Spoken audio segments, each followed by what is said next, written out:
Okay, I'm going to have to talk very fast then. I don't know if any of you remember the song "The Only Way Is Up," but I was going to have it on the video, but it's such an awful song I didn't think I could do it. But you know where I'm coming from, where the only way is up. And I think if we're starting to talk about cities and where they're going and what needs to happen to our cities because of population growth, and I'll go into that a little bit, I think we've got to understand actually our planet. Of course, I think other people, Tom and Robert, might be talking about this, but you know, basically in the 1970s, this was the first time anybody ever saw our planet like this, and we realized actually that we're very vulnerable. We are this kind of blue-green thing in space, and there are very few people who have actually seen this image. But it's an awakening call to say, and that's when I think people started to kind of understand that the earth and the ecology and etc. was so important. I've just put this one in because there is some high rise in it, but also because this is also satellite photography, and I think satellite photography has just come such a long way, and I just put these in because it's a bit fuzzy, but these are kind of merged satellite photography, which I think is kind of interesting. This is Houston in Texas, so I don't know how they do it, but obviously from a number of directions. And I think one of the issues that we have is, of course, we're talking about high rise, and then the opposite of high rise is this kind of broad expanse of habitation which goes on, you know, everywhere we are on our planet. Of course, this is somewhere probably in the United States, and we could show more of this, and I can show you some, you know, this is kind of the opposite of high rise, and this is the opposite of high rise. And we also get this is when, of course, looking at the, you know, kind of expansive development. This is a development in Turkey somewhere where, you know, I think basically a little bit of Disney World, but I think this just kind of, obviously nobody bought there. It was kind of ridiculous. And I can go on, I'll go very, very quickly, and you can see that this is somewhere probably around Phoenix in Arizona, and this is the, you know, the kind of canal that's taking the Colorado River to all the farms, etc., and all to the houses. And, you know, this is kind of what we end up with. All that desert is going to disappear. And one of these days, half the world is going to disappear under kind of suburban housing. I remember going to Phoenix. I've been a couple of times, and you go to Phoenix and you think, okay, I'm going to drive. I was driving to the first desert botanical garden, which is out here somewhere, and I drove and I drove and I drove. I thought, when am I going to reach the outskirts of Phoenix? And it just went on and on and on and on. And, you know, again, if you blow it up, and you can see, I don't know exactly what the scale is, but this is absolutely enormous. I put this in again because again, it's satellite photography, and you can see a little bit of high rise there, and you can see the difference possibly of, you know, densification in one particular area and kind of expansiveness in another. I'm not sure that's going to work, actually. Did you point at the right-hand thing? Maybe if I click on here. No. Oh, it might. Yeah, it is. It is. Okay.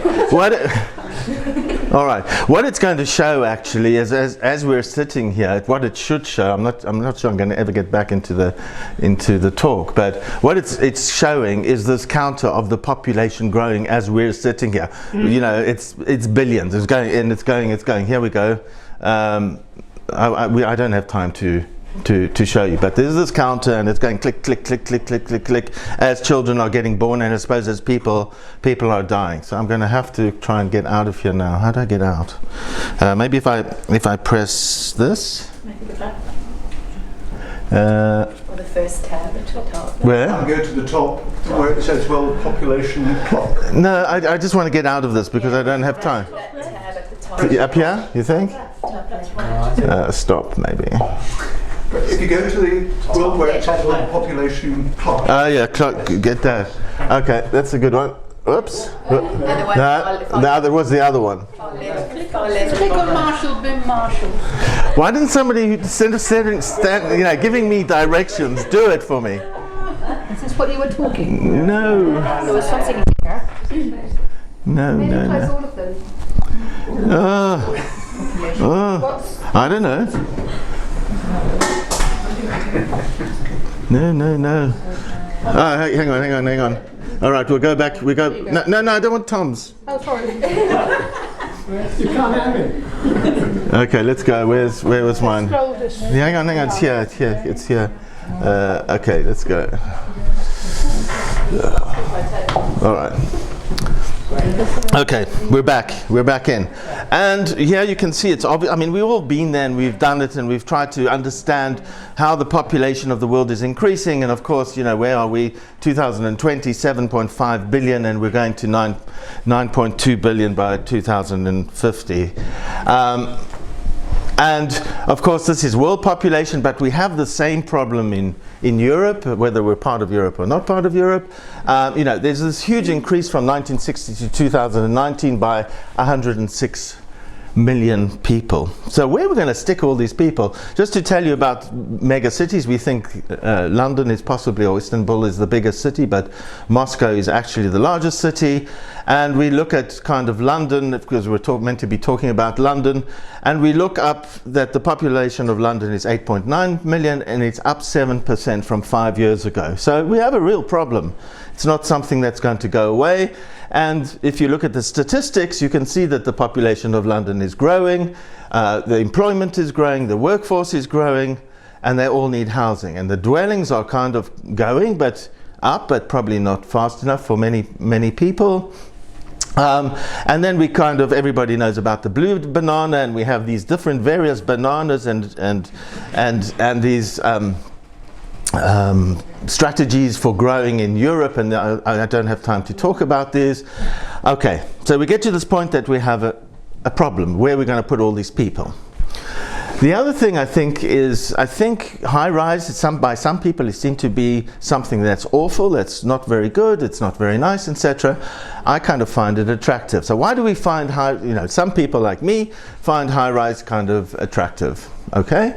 Well, I find mountains attractive, and it's kind of like if they're in the right proportion, if they're doing something in the landscape that's quite strong and powerful, there is something there that I think that talks to us. It's not like it's something that it's totally alien. So I'm just showing you a few lovely mountains. Some of them are, of course, Ansel Adams photographs, and then going and then of course people have been thinking about the metropolis and the high-rise for a very long time, and there's some interesting things in there that I don't have a pointer, but you can see here. We're talking about some sky bridges and things like that, because I think if we're talking about a vertical city, which I'm going to come onto in a moment, we're going to have to rethink how, not just single buildings, but things that are joined together. And here we have some examples of the Petronas Towers, where things are joined together, and of course also there are other constructions kind of in the pipeline that people are thinking about, not having just individual buildings. And then I'm quickly going to look at some cities, New York City, which from this viewpoint I think we're probably all I find it quite attractive. I don't see why anybody wouldn't. Maybe if you're at ground level, and I'm sure Tom and Robert will maybe have some arguments against it, but if it's that tall, why can't it be that tall? There's no reason. It's fine. Oh, I can see somebody turning. Yes, going. Oh no, we don't want that. But okay. But maybe for some of us it's ugly, and this is Shanghai. Sorry, I've dropped the I there, but could it be that tall? And we're talking about Chicago. This is an awful picture. I think I should have left this one out. Oh no, I did leave it out. Oh, what's going on? That's not good. That's not good. Wonder what's happened.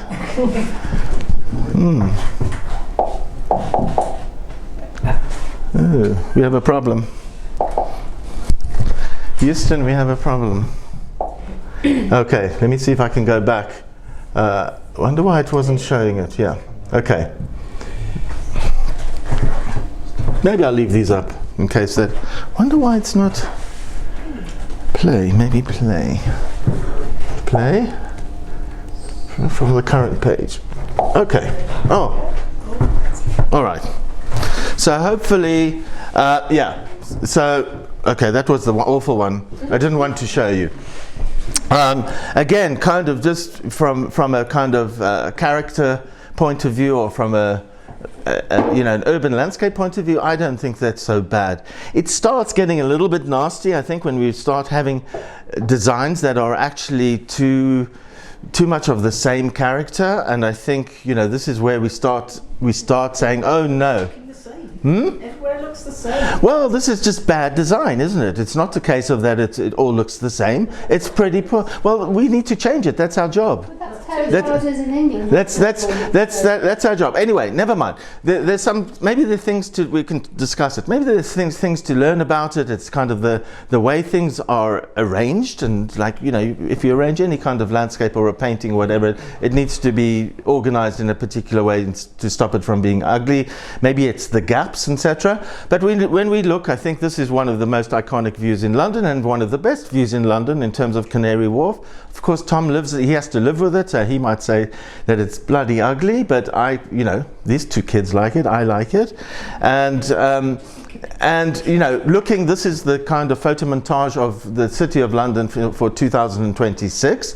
Again, it's not a vertical city. I'm going to talk about that in a moment if I get a chance, but these are some of the views. And I think you'll start from my perspective anyway. If you start saying where we're going to put the people, then actually high-rise is not such a bad idea. It gets bad when you start looking at poorly designed architecture, which is again repetitive, and I think it gets pretty nasty. I think it also gets pretty nasty when you start sticking kind of things up in the air. So I did a photo montage earlier. Oh, it's not. This is actually not the one that there's some other photo montages. I took the building out to see whether it would be better without the building. Of course, it is better without the building. Okay, that's Paris, by the way. Okay, so this is something. Actually, this is not the latest version of my talk, but it will do. So this is the Metro's idea of taking all the buildings that were proposed in London, and of course, this is pretty damned awful, and excuse my language for what I call it, the Tulip Tower, the knob, and the Paddington Pole, and the green bird after the dildo. Okay, so some of the lessons to be learned, in order to kind of go high-rise, we have to have good architecture, not bad. We've got to avoid repetition, I think. We've got to vary the visual character, avoid overtly sexual shapes, because, it's just, we all giggle. Avoid over large gaps, perhaps. I just wanted to tell you, so this whole idea of the vertical city, of course people have been thinking about the vertical city for quite a long while, and there's this book that you can buy online by King and Wong, and that's pretty atrocious, I think, when you look at what they it's just obviously a conceptual idea of it, but we're already on the way to building extremely tall buildings. So in terms of the technology, whether it's sustainable or not in terms of cost and other kinds of things, that is another issue, but it's possible to do it. There's also the issue then, if we're going up, that we need to go down as well. So there's no point just kind of looking what we're doing above ground, but we need to look at what's going below ground. And we also need to kind of link buildings together. And in terms of what is happening underground, I've never been there, but in Toronto, there is an underground part to the city, which of course is there to protect people and their movements and communications from the awful weather that they have in winter. The other thing I think we need to be saying is that if we're going to be having vertical cities or going upwards, we need to kind of bring nature into the cities. And I think as landscape architects, we agree that, as landscape architects, we need to agree that, sorry, I have to go back one, that we need that. So when we're talking about the normal kind of city, this is our normal city on the left-hand side. We have this dotted line on the outside, which is kind of this connection to nature. Whereas I think, and we have kind of some greenery and some parks, etc., which in some places, in some cities, is pretty tokenesque. But in a vertical city, basically, what we need to be doing is kind of keeping the cities kind of small and condensed and tall, have the greenery in there, but also what this does is it releases the countryside that would otherwise be covered with housing and roads and other kinds of infrastructure for nature, for our enjoyment, for wildlife, for ecology, and also for growing food. Not that we shouldn't be growing food in our vertical cities as well. Rem Koolhaas, of course, has had something to say about cities, and in Manhattan in particular, and he's this thing about the separation of cities. But what we're talking about, I think, is right, you know, he's connecting buildings together. So rather than having the separation, Tom might have something to say about that. And also he brings up this idea, which I think is pretty tongue-in-cheek, which is about supernature, and then actually we could have a digital nature in these buildings and be, you know, divorced from nature, and there's a guy playing golf on his, you know, in his penthouse, etc., being totally, you know, and it's not kind of the thing that, you know, we would want. This is something that Kenneth King and Raymond Wong have kind of concocted, the vertical city. But whoops, I didn't, sorry, it's not the right, yeah. So my vertical city, or the vertical city that I envisaged, sorry about the poor graphics, but it's basically, you know, we have food growing on the outside, we release the land for the food, we have the land for enjoyment, for collecting water, for creating energy, whatever it is, and we have this underground city and a vertical city which is linked and green and, you know, the bee's knees. And that's a kind of photo montage of not what it's going to look like, and okay, a little bit tongue-in-cheek with the elephants. And of course we're already starting to see in Singapore in particular people thinking about actually raising you know, amenity and doing stuff at higher levels, and this is a infinity pool on top of the hotel in Singapore, which is next to these what's it called again? By the Bay, something. Gardens by the Bay. And of course we can start seeing the kind of the use of nature within buildings, and this is obviously something that could be used to be cleaning the air in the building or providing some kind of biodiversity. But we're also in Singapore, because the land is very expensive and it's in short supply, they're growing food, and that's what we're going to do. Okay, so I would click on this, but I think I'm running out of time, so I won't do that, and I struggled last time. But we can also see a clicker showing how the Earth's warming up, and we've got to be careful about that. Also, how much forest, every syllable I utter, we're losing a hectare of forest. It's going for all sorts of reasons. Okay, so one of the things is, I think, when we're talking about development in the future, we not only have to be much smarter in the way that we do things, but we also, you know, we have the technology to do such amazing things, but we mustn't forget that nature is a part of it. And for those of you who haven't been to the University of Greenwich, there is a start in kind of looking at it, and I think we have to applaud kind of Robert and Tom and myself for kind of bringing this together. No, but especially. No. I mean, it all started, and we all did it. It's fine. And you know, the urban agriculture and the biodiversity. These are apricot trees and flower gardens and etc. I don't have time to go into it. And of course, the amenity side of it as well. We're talking about kind of bringing greenery into the. This is also at the University of Greenwich. Bringing greenery into the outside of the buildings, but into the buildings as well. And of course, they can be extremely large. They can also be playful. This is by Shirley Moscow outside the National Gallery, and it's of course a rendition of Van Gogh's Cypresses. We need to be growing food in cities. Of course, we can't grow all our food in cities. And you know, basically, this is the technologies that we have that could make our cities much more condensed, and we don't need to kind of be taking the rest of the earth. What have I said here? One of the things I've come across which is very interesting is this whole idea of the urban greening factor. Sorry, and I'm diverging a bit, but it's got to do with the same kind of thing. Is that this whole idea that's kind of started in Berlin, but it's been done in Southampton and in other areas, that there is the possibility of trying to get a fix on how much greenery we can have in cities. And the idea that I have in terms of this, and it relates to the vertical city or any kind of city, is that like the idea that the polluter pays, if you're providing green infrastructure in a city, then you should be praised for it, and you should be giving maybe you should be subsidized to do that. And if you're not doing that, if you're providing to the public good, yes, you should be given subsidies. But if you're, for example, doing things that are not for the public good, like adding to the greenhouse effect, or adding to the urban heat island effect, or adding to flooding, etc., then you should be chastised. So this was just a kind of awful conceptual box of what we should be doing with our cities and our buildings. Is basically it should be green inside as well as green on the outside. Seriously, I think, you know, we see it all the time. You know, we really are in deep shit, okay? And I think, you know, it's coming across.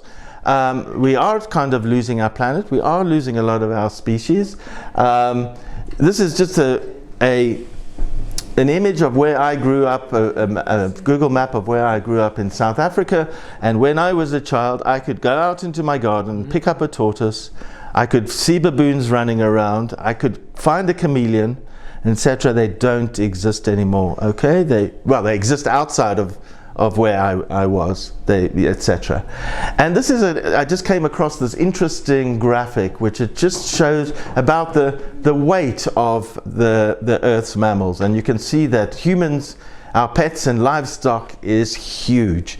And look what our pooled wild animals and etc. is just kind of 2.89% of all the weight of the flesh on our planet. And then I think that is disastrous. And that's what happens if you don't go vertical. And that's what's going to happen, I think, partly.